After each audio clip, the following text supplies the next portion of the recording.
අයිබෝවන් මම පියුමි අද යෝගාශ්‍රම වෙතින් ඕගොල්ලන්ට මම කියලා දෙන්න යනවා ස්පයින් එක ගැන ඇනටොමි ලෙසන් එකක් තමයි කියලා දෙන්නේ අපි යෝග කරද්දී විශේෂයෙන්ම ඇනටොමිකලි ඇනටොමික් නොලෙජ් එකක් තියෙන්න ඕනේ කෙනෙක්ගේ බොඩි ටයිප් එකක් බලලා අපි කොහොමද ඒ කෙනාගේ බොඩි ටයිප් එක සහ ඒ කෙනාගේ පොස්චර් එක කොහොමද කියන දැනුම අපිට අනිවාර්යෙන් තියෙන්න ඕනේ යෝග ගුරුවරයෙක් විදිහට මේ මගේ ක්ලාස් එකට ආපු අලුත් බබෙක්. ඉතින් මම එයාගේ නෝටිස් කරා ඔයගොල්ලන්ටත් දකින්න පුළුවන් ඇති. මෙයාගේ රිප් කේජ් එකත් එක්ක ෂෝල්ඩර් බ්ලේඩ්ස් වල පොඩි ඉම්බැලන්ස් එකක් තියෙනවා. උතන පිටේ පේනවා.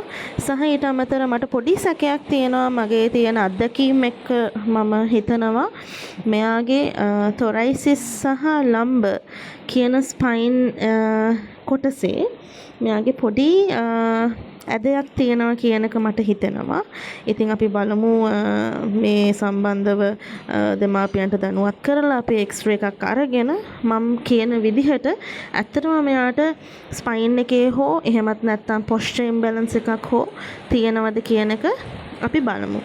ඉතින් මම මෙතන මාක් කරනවා මෙයාගේ ස්පයින් එකත් එක්ක මම මෙතන රවුමට මාක් කරනවා මම ගෙස් කරනවා මෙතන තොරයිසිස් සහ ලම්බ ඔය මම උඩට අදන් යන කොටසේ ඒ අතර මෙයාගේ ස්පයින් එකේ ඉම්බැලන්ස් එකක් තියෙනවා කියලා හිතෙනවා සහ මේ ඉන දෙපැත්ත මම මාක් කරන්නේ මම මෙතන මගේ අත්දැකීම් එක්ක මට කියන්න පුළුවන් මෙයාගේ පොඩි පෙල්වික් ඉම්බැලන්ස් එකක් තියෙනවා. ඉතින් පෙල්වික් ඉම්බැලන්ස් එකත් එක්ක අපිට ගෙස් කරන්න පුළුවන් සමහර විට මෙයාට ස්කෝලියෝසිස් කියන තත්ත්වය වෙන්න පුළුවන්. එහෙමත් නැත්නම් මෙයාගේ පොස්චරල් ඉම්බැලන්ස් එක වෙන්න පුළුවන්. සහ මෙතන ෂෝල්ඩර්ස් දෙක ගොඩාක් වෙනස්. මේ එකක් උසයි එක ෂෝල්ඩර් බ්ලේඩ් එකක් පහතයි. තව ක්‍රමයක් තමයි මෙයාගේ ඇඟේ අවුලක් ස්පයින් එකේ අවුලක් තියෙනවා කියලා අපිට ඩිසයිඩ් කරන්න පුළුවන් මෙන්න මේ විදිහට බෝ ලෙග්ස් මෙයාගේ තියෙන්නේ බෝ ලෙග්ස්. ඉතින් මෙහෙම බෝ ලෙග්ස් තියෙනවා නම් අපිට එතකොටත් ඒ පේරන්ට්ස්ලව දැනුවත් කරන්න පුළුවන් මෙයාගේ එක්ක පෙල්වික් ඉම්බැලන්ස් එකක් එහෙමත් නැතිනම් ස්පයින් එක ඇදයක් නිසා ඉම්බැලන්ස් වෙලා තියෙනවා පොස්චර් එක කියන එක. ඉතින් අපි බලමු එක්ස්රේ එකක් අරගෙන ඇත්තටම මම මේ කිව්ව විදිහට මෙයාගේ ඉෂුස් තියෙනවද කියලා. මම කටින් කියනවට වැඩිය මං හිතනවා ඕන කෙනෙක්ට විශ්වාස කරන්න පුළුවන්. අපි ඒක එක්ස්රේ එකක් මාර්ගයෙන් ඕගොල්ලන්ට පෙන්නුවොත් ඇත්තටම මෙහෙම දෙයක් මෙයාගේ තියෙනවා කියන එක අපිට වඩා තහවුරු කරගන්න පුළුවන්. එක්ස්රේ රිසල්ට් එක අරන් එනකන් ඔයාලා අපි සමග රැඳී සිටින්න. හරි දවස් කිහිපයකට පසු අපිට එක්ස්රේ රිසල්ට් එක හම්බුණා. ඔයගොල්ලන්ට පේනවා ඇති මෙතන. මං කිව්ව විදිහටම මෙයාගේ ෂෝල්ඩර් බ්ලේඩ්ස් බලන්න උරහිස එක උරහිසක් උසයි එක උරහිසක් පහතයි. ඉතින් ෂෝල්ඩර් බ්ලේඩ් එකේ ඉම්බැලන්ස් එකක් තියෙනවා කියන එක හොඳටම පේනවා. සහ විශේෂයෙන්ම අර මං කිව්ව විදිහට තොරයිසිස් සහ ලම්බ කියන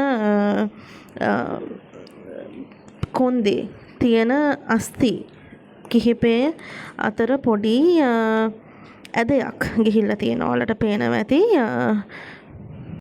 ඉතින් මේ තත්ත්වය අපි හඳුන්වන්නේ ස්කෝලියෝසිස් කියලා.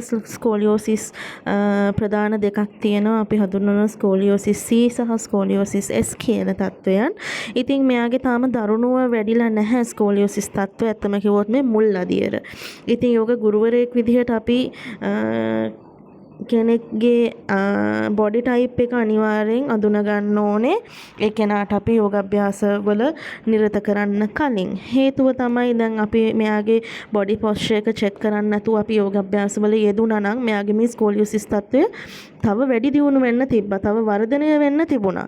ඉතින් අපි ඊට කලින් මෙයාගේ බොඩි ටයිප් එක හඳුනගෙන අපි දැනුවත්භාවයෙන් අපිට දැන් පුළුවන් මෙයාගේ මේ තියෙන ස්කෝලියෝසිස් තත්ත්වය මේ මගහැරව ගන්න යෝගාභ්‍යාසවල නිරත වෙලා.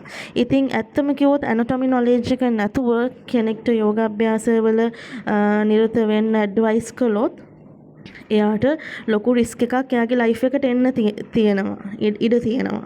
උදාහරණයකට ඔය ස්කෝලියෝසිස් තත්ත්වය තව වැඩි දියුණු වෙන්න පුළුවන්. වර්ධනය වෙලා තව ඔය ස්පයින් එක වැඩියෙන් ඇද යන්න පුළුවන්. ඉතින් ඒ නිසා අපි අනිවාර්යයෙන්ම ගුරුවරු විදිහට ඒ කෙනාගේ බොඩි ටයිප් එක ස්ටඩි කරලා තමයි අපි යෝගාභ්‍යාසවල යොදවන්න ඕනේ. ඉතින් මේ තත්ත්වය ගැන කියනවා නම් ඒගොල්ලන්ගේ දෙමාපියෝන්ටත් මම මේ තත්ත්වය ගැන බය වෙන්න අවශ්‍ය නැහැ. හරි විදිහට හරි ගුරුහරුකම් යටතේ යෝගාභ්‍යාසවල යෙදෙනවා නම් ඇත්තටම ওই තත්ත්වය මගහැරව ගන්න පුළුවන්. ඉතින් දැනට මේ දරුවගේ තියෙන තත්ත්වය මුල් අදියරේ තියෙන නිසා අපිට හරියම ලේසියෙන් එයාට ස්පෙෂල් ගයිඩන්ස් එක දෙන ගමන් එයාගේ ওই ස්පයින් එක නිවැරදිව අපිට හදන්න පුළුවන්.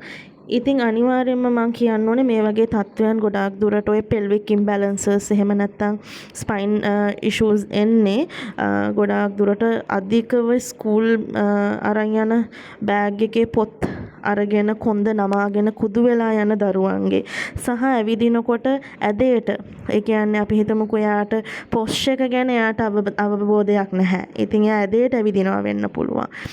ඔන්න ඔය වගේ වැරදි ඉරියව් නිසා එහෙමත් නැතිනම් ඩිලිවරි එක අවස්ථාවේ මාව විසින් ඩිලිවර් කරද්දි දරුවා ඒ අවස්ථාවේදී මොකක් හරි ඉෂුව එකක් නිසා කියන්නේ ඉපදෙන්න යනකොට නෝමල් ඉපදෙන්න යද්දී අපි කියන්නේ හිර වෙනවා කියලා බබා ඇතුලේ ගන්න බැරුව ওই වගේ අවස්ථාවලදී වුණත් දරුවගේ pelvic imbalance හරි shoulder එකේ ඉෂුව එකක් හරි එන්න පුළුවන්. ඉතින් එහෙමත් වෙන්න පුළුවන් නැතිනම් අනිවාර්යයෙන්ම ඉතින් posture imbalance එකක් නිසා තමයි ඔය වගේ තත්ත්වයන් වලට මුහුණ පාන්න. ඉතින් දරුවෙක් හෝ වේවා වැඩිහිටියෙක් හෝ වේවා අපි යෝග අභ්‍යාසවල නිරත වෙනවා නම් මතක ඇතුව තමන්ගේ බොඩි ටයිප් එක මොන වගේද කියන දැනුම එක්ක යෝග අභ්‍යාසවල යෙදෙනවා නම් තමයි වඩාත් හොඳ කියලා මම ඕගොල්ලන්ට ආරාධනා කරනවා.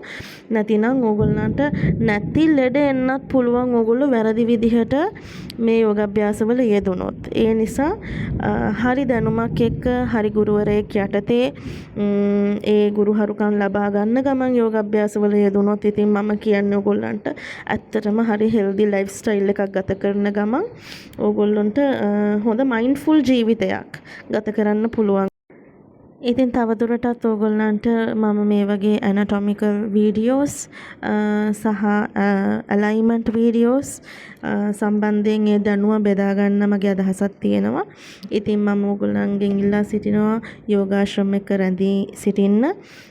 ඕගොල්ලන්ගේ දැනුම වර්ධනය කරගන්න. ඕගොල්ලන්ටත් මොනවා හරි ප්‍රශ්නයක් තියෙනවා නම් මාව සම්බන්ධ වෙලා දැනගන්න පුළුවන්. නමස්තේ.